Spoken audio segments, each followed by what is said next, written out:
லூக்கா 7ஆம் அதிகாரம். அவர் தம்முடைய வார்த்தைகளை எல்லாம் ஜனங்களுடைய காதுகள் கேட்கும்படி சொல்லி முடித்த பின்பு கப்பர்நகூமுக்கு போனார். அங்கே 100க்கு அதிபதியாகிய ஒருவனுக்கு பிரியமான வேலைக்காரன் வியாதிப்பட்டு மரண அவஸ்தையாயிருந்தான். அவன் இயேசுவை குறித்து கேள்விப்பட்ட போது அவர் வந்து தன் வேலைக்காரனை குணமாக்க வேண்டுமென்று அவரை வேண்டிக் கொள்ளும்படி யூதருடைய மூப்பரை அவரிடத்தில் அனுப்பினான். அவர்கள் இயேசுவினிடத்தில் வந்து அவரை கருத்தாய் வேண்டிக் கொண்டு, நீர் இந்த தயவு செய்கிறதற்கு அவன் பாத்திரனாய் இருக்கிறான். அவன் நம்முடைய ஜனத்தை நேசிக்கிறான், நமக்கு ஒரு ஜெப ஆலயத்தையும் கட்டினான் என்றார்கள். அப்பொழுது இயேசு அவர்களுடனே கூட போனார். வீட்டுக்கு சமீபமான போது 100க்கு அதிபதி தன் சிநேகிதரை நோக்கி, நீங்கள் அவரிடத்தில் போய், ஆண்டவரே, நீர் வருத்தப்பட வேண்டாம். நீர் என் வீட்டு வாசலுக்குள் பிரவேசிக்க நான் பாத்திரன் அல்ல. நான் உம்மிடத்தில் வரவும் என்னை பாத்திரனாக எண்ணவில்லை. ஒரு வார்த்தை மாத்திரம் சொல்லும், அப்பொழுது என் வேலைக்காரன் சொஸ்தமாவான். நான் அதிகாரத்துக்கு கீழ்ப்பட்டவனாயிருந்தும் எனக்கு கீழ்ப்பட்டிருக்கிற சேவகரும் உண்டு. நான் ஒருவனை போவென்றால் போகிறான், மற்றொருவனை வாவென்றால் வருகிறான். என் வேலைக்காரனை இதை செய் என்றால் செய்கிறான் என்று நான் சொன்னதாக சொல்லுங்கள் என்று அவர்களை அனுப்பினான். இயேசு இவைகளை கேட்டு அவனை குறித்து ஆச்சரியப்பட்டு திரும்பி தமக்கு பின் செல்லுகிற திரளான ஜனங்களை நோக்கி, இஸ்ரவேலருக்குள்ளும் நான் இப்படிப்பட்ட விசுவாசத்தை காணவில்லை என்று உங்களுக்கு சொல்லுகிறேன் என்றார். அனுப்பப்பட்டவர்கள் வீட்டுக்கு திரும்பி வந்தபோது வியாதியாய் கிடந்த வேலைக்காரன் சுகமடைந்திருக்கிறதை கண்டார்கள். மறுநாளிலே அவர் நாயின் என்னும் ஊருக்கு போனார். அவருடைய சீஷர் அநேகரும் திரளான ஜனங்களும் அவருடனே கூட போனார்கள். அவர் ஊரின் வாசலுக்கு சமீபித்த போது மரித்து போன ஒருவனை அடக்கம் பண்ணும்படி கொண்டு வந்தார்கள். அவன் தன் தாய்க்கு ஒரே மகனாய் இருந்தான். அவளோ கைம்பெண்ணாய் இருந்தாள். ஊராரில் வெகு ஜனங்கள் அவளுடனே கூட வந்தார்கள். கர்த்தர் அவளை பார்த்து அவள் மேல் மனதுருகி, அழாதே என்று சொல்லி கிட்ட வந்து பாடையை தொட்டார்.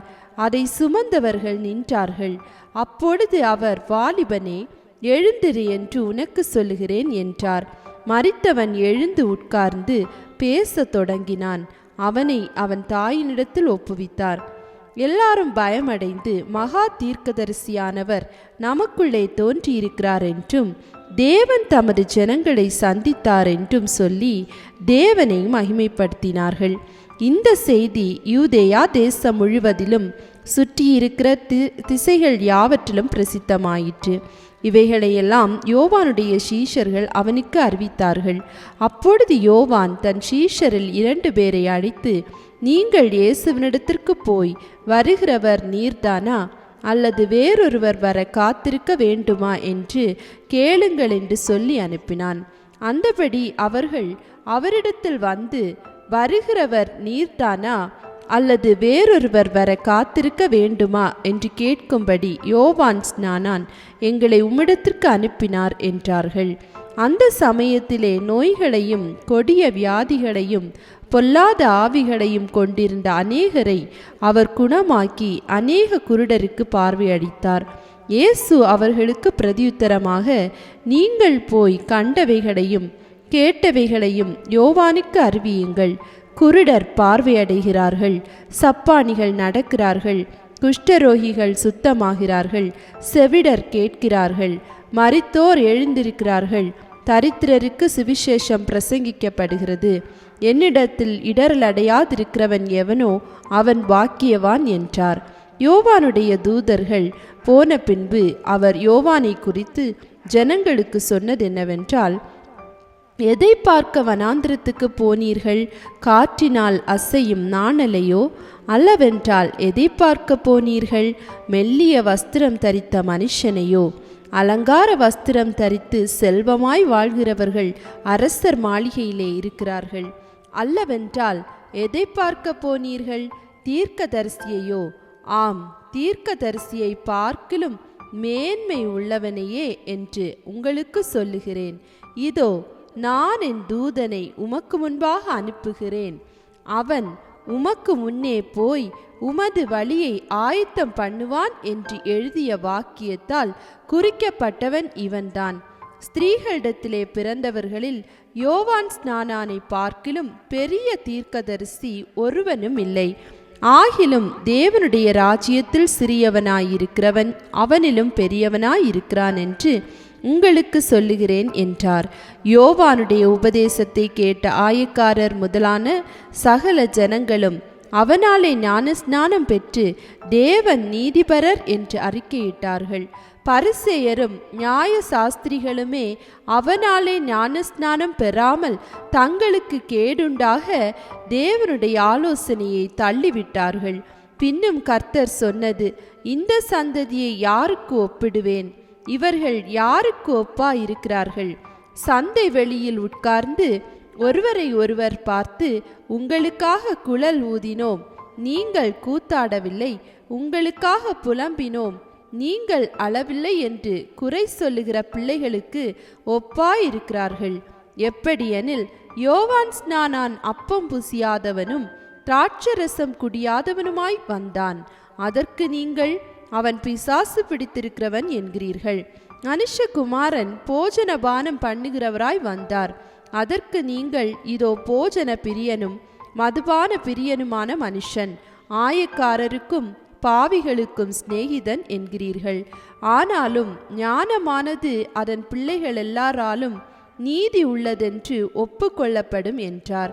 பரிசேயரில் ஒருவன் தன்னுடனே போஜனம் பண்ண வேண்டுமென்று அவரை வேண்டிக் கொண்டான்.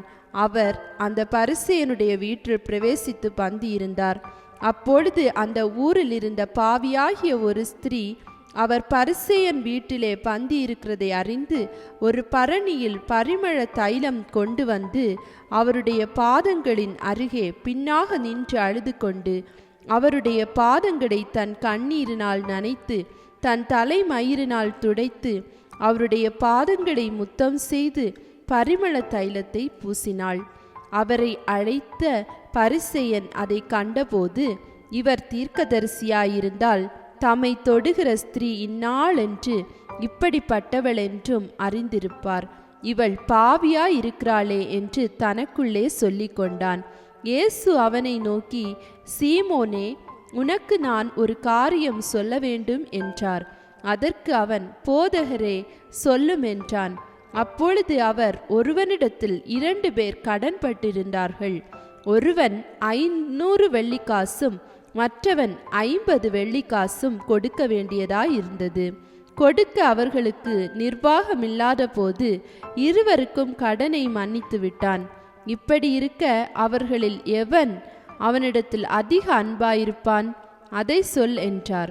சீமோன் பிரதியுத்தரமாக, எவனுக்கு அதிகமாய் மன்னித்து விட்டானோ அவனே அதிக அன்பாய் இருப்பான் என்று நினைக்கிறேன் என்றான். அதற்கு அவர், சரியாய் நிதானித்தாய் என்று சொல்லி ஸ்திரீனிடமாய் திரும்பி சீமோனை நோக்கி, இந்த ஸ்திரீயை பார்க்கிறாயே, நான் உன் வீட்டில் பிரவேசித்தேன், நீ என் கால்களுக்கு தண்ணீர் தரவில்லை. இவளோ கண்ணீரினால் என் கால்களை நனைத்து தன் தலை மயிரினால் அவைகளை துடைத்தாள். நீ என்னை முத்தம் செய்யவில்லை. இவளோ தான் உட்பிரவேசித்தது முதல் என் பாதங்களை ஓயாமல் முத்தம் செய்தாள். நீ என் தலையின் எண்ணெய் பூசவில்லை. இவளோ என் பாதங்களில் பரிமள தைலம் பூசினாள். ஆதலால் நான் உனக்கு சொல்லுகிறேன், இவள் செய்த அநேக பாவங்கள் மன்னிக்கப்பட்டது. இவள் மிகவும் அன்பு கூர்ந்தாளே. எவனுக்கு கொஞ்சம் மன்னிக்கப்படுகிறதோ அவன் கொஞ்சமாய் அன்பு கூறுவான் என்று சொல்லி அவளை நோக்கி, உன் பாவங்கள் மன்னிக்கப்பட்டது என்றார். அப்பொழுது கூட பந்தி இருந்தவர்கள், பாவங்களை மன்னிக்கிற இவன் யார் என்று தங்களுக்குள்ளே சொல்லி கொண்டார்கள். அவர் ஸ்திரீயை நோக்கி, உன் விசுவாசம் உன்னை ரட்சித்தது, சமாதானத்தோடே போ என்றார். லூக்கா 8ஆம் அதிகாரம். பின்பு அவர் பட்டணங்கள் தோறும் கிராமங்கள் தோறும் பிரயாணம் பண்ணி தேவனுடைய ராஜ்யத்திற்குரிய நற்செய்தியை கூறி பிரசங்கித்து வந்தார். 12 அவருடனே கூட இருந்தார்கள். அவர் பொல்லாத ஆவிகளையும் வியாதிகளையும் நீக்கி குணமாக்கின சில ஸ்திரீகளும் 7 பிசாசுகள் நீங்கின மகதலேனாள் எனப்பட்ட மரியாளும் ஏரோதின் காரியக்காரனான கூசாவின் மனைவியாகிய யோவன்னாளும் சூசன்னாளும் தங்கள் ஆஸ்திகளால் அவருக்கு ஊழியம் செய்து கொண்டு வந்த மற்ற அநேகம் ஸ்திரீகளும் அவருடனே இருந்தார்கள்.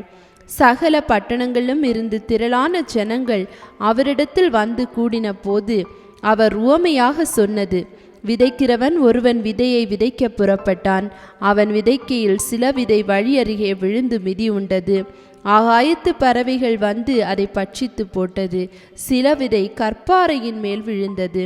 அது முளைத்த பின் அதற்கு ஈரமில்லாததினால் உலர்ந்து போயிற்று. சில விதை முள்ளுள்ள இடங்களில் விழுந்தது.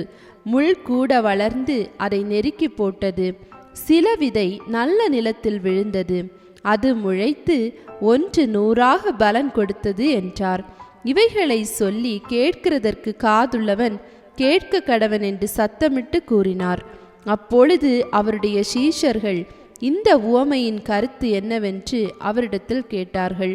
அதற்கு அவர், தேவனுடைய ராஜ்யத்தின் இரகசியங்களை அறியும்படி உங்களுக்கு அருளப்பட்டது.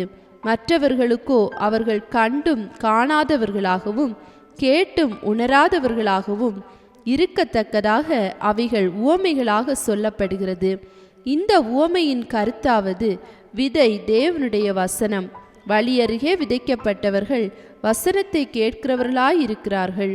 அவர்கள் விசுவாசித்து இரட்சிக்கப்படாதபடிக்கு பிசாசானவன் வந்து அவ்வசனத்தை அவர்கள் இருதயத்திலிருந்து எடுத்து போடுகிறான். கற்பாறையின் மேல் விதைக்கப்பட்டவர்கள் கேட்கும்போது சந்தோஷத்துடனே வசனத்தை ஏற்றுக்கொள்கிறார்கள். ஆயினும் தங்களுக்குள்ளே வேர்கொள்ளாதபடியினாலே கொஞ்ச காலம் மாத்திரம் விசுவாசித்து சோதனை காலத்தில் பின்வாங்கி போகிறார்கள். முள்ளுள்ள இடங்களில் விதைக்கப்பட்டவர்கள் வசனத்தை கேட்கிறவர்களாயிருக்கிறார்கள். கேட்டவுடனே போய் பிரபஞ்சத்திற்குரிய கவலைகளினாலும் ஐஸ்வர்யத்தினாலும் சிற்றின்பங்களினாலும் நெருக்கப்பட்டு பலன் கொடாதிருக்கிறார்கள். நல்ல நிலத்தில் விதைக்கப்பட்டவர்கள் வசனத்தை கேட்டு அதை உண்மையும் நன்மையுமான இருதயத்திலே காத்து பொறுமையுடனே பலன் கொடுக்கிறவர்களாயிருக்கிறார்கள். ஒருவனும் விளக்கை கொளுத்தி அதை ஒரு பாத்திரத்தினாலே மூடவும் மாட்டான், கட்டிலின் கீழே வைக்கவும் மாட்டான்.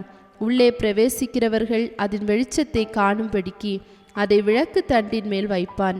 வெளியரங்கமாகாத இரகசியமும் இல்லை, அறியப்பட்டு வெளிக்கு வராத மறைப்பொருளும் இல்லை. ஆதலால் நீங்கள் கேட்கிற விதத்தை குறித்து கவனியுங்கள். உள்ளவன் எவனோ அவனுக்கு கொடுக்கப்படும், இல்லாதவன் எவனோ அவன் தன்னிடத்தில் நின்று தன்னிடத்தில் தனக்குண்டென்று நினைக்கிறதும் அவனிடத்தில் இருந்து எடுத்துக்கொள்ளப்படும் என்றார். அப்பொழுது அவருடைய தாயாரும் சகோதரரும் அவரிடத்தில் வந்தார்கள். ஜனக்கூட்டத்தினாலே அவர் அண்டையில் அவர்கள் சேரக்கூடாதிருந்தது. அப்பொழுது உம்முடைய தாயாரும் உம்முடைய சகோதரரும் உம்மை பார்க்க வேண்டும் என்று வெளியே நிற்கிறார்கள் என்று அவருக்கு அறிவித்தார்கள். அதற்கு அவர், தேவனுடைய வசனத்தை கேட்டு அதன்படி செய்கிறவர்களே எனக்கு தாயும் எனக்கு சகோதரருமாயிருக்கிறார்கள் என்றார். பின்பு ஒரு நாள் அவர் தமது சீஷரோடும் கூட படவில் ஏறி கடலின் அக்கறைக்கு போவோம் வாருங்கள் என்றார். அப்படியே புறப்பட்டு போனார்கள். படவு ஓடுகையில் அவர் நித்திரையாயிருந்தார். அப்பொழுது கடலிலே சுழல் காற்று உண்டானதால் அவர்கள் மோசமடையத்தக்கதாய் படவு ஜலத்தினால் நிறைந்தது. அவர்கள் அவரிடத்தில் வந்து, ஐயரே ஐயரே, மடிந்து போகிறோம் என்று அவரை எழுப்பினார்கள். அவர் எழுந்து காற்றையும் ஜலத்தின் கொந்தளிப்பையும் அதட்டினார். உடனே அவைகள் நின்று போய் அமைதல் உண்டாயிற்று. அவர் அவர்களை நோக்கி, உங்கள் விசுவாசம் எங்கே என்றார். அவர்கள் பயந்து ஆச்சரியப்பட்டு, இவர் யாரோ, காற்றுக்கும் ஜலத்துக்கும் கட்டளையிடுகிறார், அவைகளும் இவருக்கு கீழ்ப்படுகிறதே என்று ஒருவரோடொருவர் சொல்லிக் கொண்டார்கள். பின்பு கலிலேயாவுக்கு எதிரான கதரேனருடைய நாட்டில் சேர்ந்தார்கள். அவர் கரையில் இறங்கின போது நெடுநாளாய் பிசாசுகள் பிடித்தவனும் வஸ்திரம் தரியாதவனும் வீட்டில் தங்காமல் பிரேத கல்லறைகளிலே தங்கினவனுமாயிருந்த அந்த பட்டணத்து மனுஷன் ஒருவன் அவருக்கு எதிராக வந்தான். அவன் இயேசுவை கண்டபோது கூக்குரலிட்டு அவருக்கு முன்பாக விழுந்து, இயேசுவே, உன்னதமான தேவனுடைய குமாரனே, எனக்கும் உமக்கும் என்ன?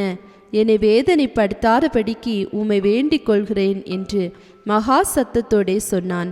அந்த அசுத்த ஆவி அவனை விட்டு போகும்படி இயேசு கட்டளையிட்டபடியினாலே அப்படி சொன்னான். அந்த அசுத்த ஆவி வெகு காலமாய் அவனை பிடித்திருந்தது. அவன் சங்கிலிகளினாலும் விலங்குகளினாலும் கட்டுண்டு காவல் பண்ணப்பட்டிருந்தும் கட்டுகளை முறித்து போட்டும் பிசாசினால் வனாந்திரங்களுக்கு துரத்தப்பட்டிருந்தான். இயேசு அவனை நோக்கி, உன் பெயர் என்னவென்று கேட்டார். அதற்கு அவன் லேகியோன் என்றான். அநேகம் பிசாசுகள் அவனுக்குள் புகுந்திருந்தபடியால் அந்த பெயரை சொன்னான். தங்களை பாதாளத்திலே போக கட்டளையிடாதபடிக்கு அவைகள் அவரை வேண்டிக் கொண்டன. அவ்விடத்தில் அநேகம் பன்றிகள் கூட்டமாய் மலையிலே மேய்ந்து கொண்டிருந்தது. அந்த பன்றிகளுக்குள் போகும்படி தங்களுக்கு உத்தரவு கொடுக்க வேண்டுமென்று அவரை வேண்டிக் கொண்டன. அவைகளுக்கு உத்தரவு கொடுத்தார்.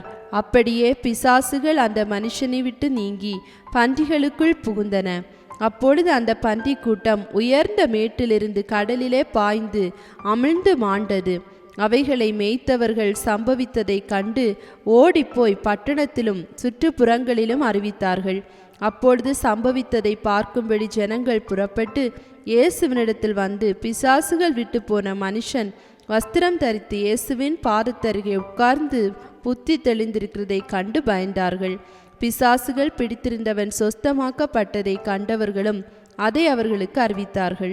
அப்பொழுது கதரேனருடைய சுற்றுப்புறத்திலுள்ள திரளான ஜனங்கள் எல்லாரும் மிகவும் பயமடைந்தபடியினால் தங்களை விட்டு போகும்படி அவரை வேண்டிக் கொண்டார்கள். அந்தபடி அவர் படவில் ஏறி திரும்பி போனார். பிசாசுகள் நீங்கின மனுஷன் அவரோடே கூட இருக்கும்படி உத்தரவு கேட்டான். இயேசு அவனை நோக்கி, நீ உன் வீட்டுக்கு திரும்பி போய் தேவன் உனக்கு செய்தவைகளையெல்லாம் அறிவி என்று சொல்லி அவனை அனுப்பிவிட்டார். அந்தபடி அவன் போய் இயேசு தனக்கு செய்தவைகளையெல்லாம் பட்டணத்தில் எங்கும் பிரசித்தப்படுத்தினான். இயேசு திரும்பி வந்தபோது ஜனங்கள் எல்லாரும் அவருக்காக காத்திருந்தபடியால் அவரை சந்தோஷமாய் ஏற்றுக்கொண்டார்கள். அப்பொழுது ஜெப ஆலய தலைவனாகிய எவ்வீரு என்னும் பேருள்ள ஒருவன் வந்து இயேசுவின் பாதத்தில் விழுந்து 12 வயதுள்ள தன்னுடைய ஒரே குமாரத்தி மரண அவஸ்தையாய் இருந்தபடியால் தன் வீட்டிற்கு வரும்படி அவரை வேண்டிக் கொண்டான். அவர் போகையில் திரளான ஜனங்கள் அவரை நெருக்கினார்கள். அப்பொழுது 12 வருஷமாய் பெரும்பாடுள்ளவளாயிருந்து தன் ஆஸ்திகளை எல்லாம் வைத்தியர்களுக்கு செலவழித்தும் ஒருவனாலும் சொஸ்தமாக்கப்படாதிருந்த ஒரு ஸ்திரீ அவருக்கு பின்னாக வந்து அவருடைய வஸ்திரத்தின் ஓரத்தை தொட்டாள். உடனே அவளுடைய பெரும்பாடு நின்று போயிற்று. அப்பொழுது இயேசு, என்னை தொட்டது யார் என்று கேட்டார். எங்களுக்கு தெரியாதென்று எல்லாரும் சொன்னபோது பேதுருவும் அவனுடனே கூட இருந்தவர்களும், ஐயரே, திரளான ஜனங்கள் உம்மை சூழ்ந்து நெருக்கி கொண்டிருக்கிறார்களே, என்னை தொட்டது யார் என்று எப்படி கேட்கிறீர் என்றார்கள். அதற்கு இயேசு, என்னிலிருந்து வல்லமை புறப்பட்டதை அறிந்திருக்கிறேன், ஆதலால் ஒருவர் என்னை தொட்டதுண்டு என்றார். அப்பொழுது அந்த ஸ்திரீ தான் மறைந்திருக்கவில்லை என்று கண்டு நடுங்கி வந்து அவர் முன்பாக விழுந்து தான் அவரை தொட்ட காரணத்தையும் உடனே தான் சொஸ்தமானதையும் எல்லா ஜனங்களுக்கும் முன்பாக அவருக்கு அறிவித்தாள். அவர் அவளை பார்த்து, மகளே, திடன்கொள், உன் விசுவாசம் உன்னை ரட்சித்தது, சமாதானத்தோடே போ என்றார். அவர் இப்படி பேசிக்கொண்டிருக்கையில் ஜெப ஆலய தலைவனுடைய வீட்டிலிருந்து ஒருவன் வந்து அவனை நோக்கி, உம்முடைய குமாரத்தி மரித்து போனால் போதகரை வருத்தப்படுத்த வேண்டாம் என்றான். இயேசு அதை கேட்டு, பயப்படாதே, விசுவாசமுள்ளவனாயிரு, அப்பொழுது அவள் ரட்சிக்கப்படுவாள் என்றார். அவர் வீட்டில் வந்தபோது பேதுருவையும் யாக்கோபையும் யோவானையும் பெண்ணின் தகப்பனையும் தாயையும் தவிர வேறொருவரையும் உள்ளே வரவொட்டாமல் எல்லாரும் அழுது அவளை குறித்து துக்கம் கொண்டாடுகிறதை கண்டு, அழாதேயுங்கள், அவள் மரித்து போகவில்லை, நித்திரையாயிருக்கிறாள் என்றார். அவள் மரித்து போனாள் என்று அவர்கள் அறிந்ததினால் அவரை பார்த்து நகைத்தார்கள். எல்லாரையும் அவர் வெளியே போக பண்ணி அவளுடைய கையை பிடித்து, பிள்ளையே, எழுந்திரு என்றார். அப்பொழுது அவள் உயிர் திரும்ப வந்தது. உடனே அவள் எழுந்திருந்தாள். அவளுக்கு ஆகாரம் கொடுக்க கட்டளையிட்டார். அவள் தாய் தகப்பன்மார் ஆச்சரியப்பட்டார்கள். அப்பொழுது நடந்ததை ஒருவருக்கும் சொல்லாமல் இருக்கும்படி அவர்களுக்கு கட்டளையிட்டார். லூக்